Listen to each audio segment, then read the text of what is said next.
चुनाव से ठीक पहले लाल डायरी का मामला, कहीं डूब न जाए सरकार। बीजेपी के हाथ लगा हथियार, घिर सकती है गहलोत सरकार। लाल डायरी के चक्रव्यूह में गहलोत सरकार को फंसाने की रणनीति।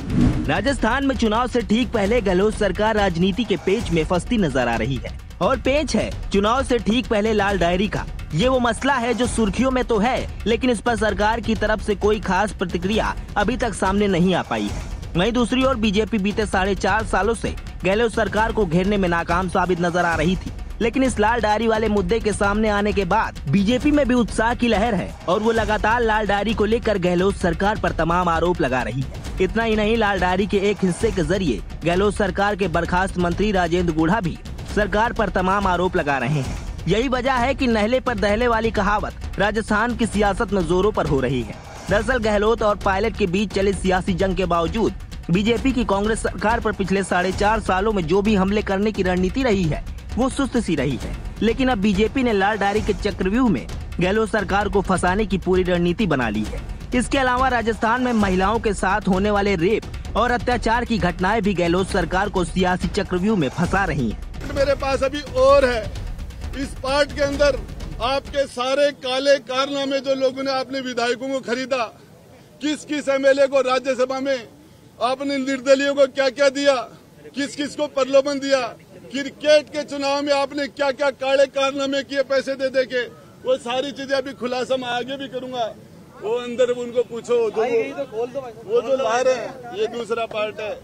वहीं जानकारों की माने तो इस सियासी चक्रव्यूह की पूरी कमान खुद प्रधानमंत्री के हाथों में है। कयास लगाए जा रहे हैं कि राजस्थान की राजनीति के इतिहास में यह पहला मौका होगा जब बीजेपी ने पीएम के चेहरे और केंद्र की योजनाओं के आधार पर ही न केवल विधानसभा चुनाव लड़ने को तैयार है, बल्कि अब चुनाव की सीधी जिम्मेदारी भी स्वयं पीएम मोदी संभालेंगे।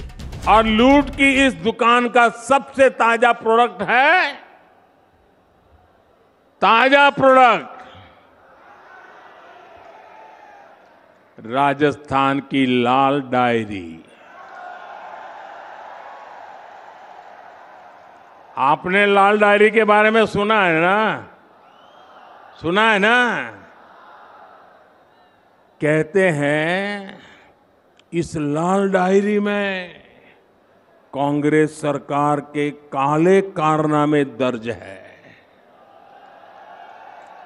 लोग कह रहे हैं कि लाल डायरी के पन्ने खुले तो अच्छे अच्छे निपट जाएंगे। कांग्रेस के बड़े से बड़े नेताओं की इस लाल डायरी का नाम सुनते ही बोलती बंद हो रही है। असली लूट तो आपने लाल सिलेंडर को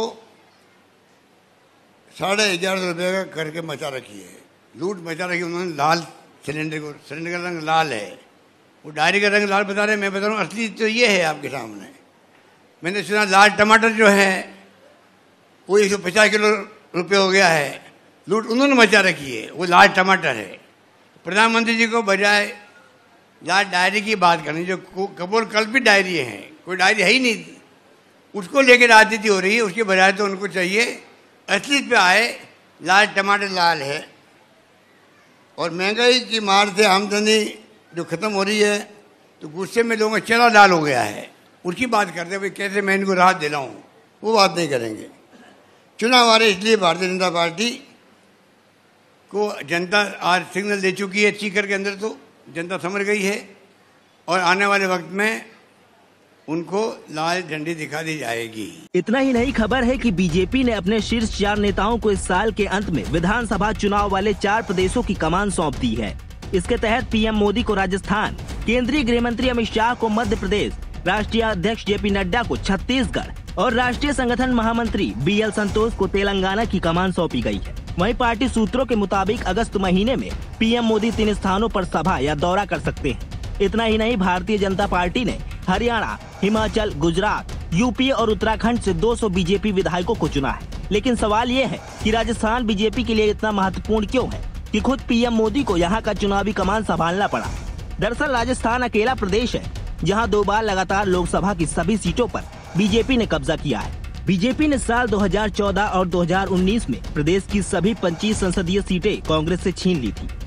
हालांकि 2019 के चुनाव में एक सीट नागौर गठबंधन के तौर पर हनुमान बेनीवाल को दी गई।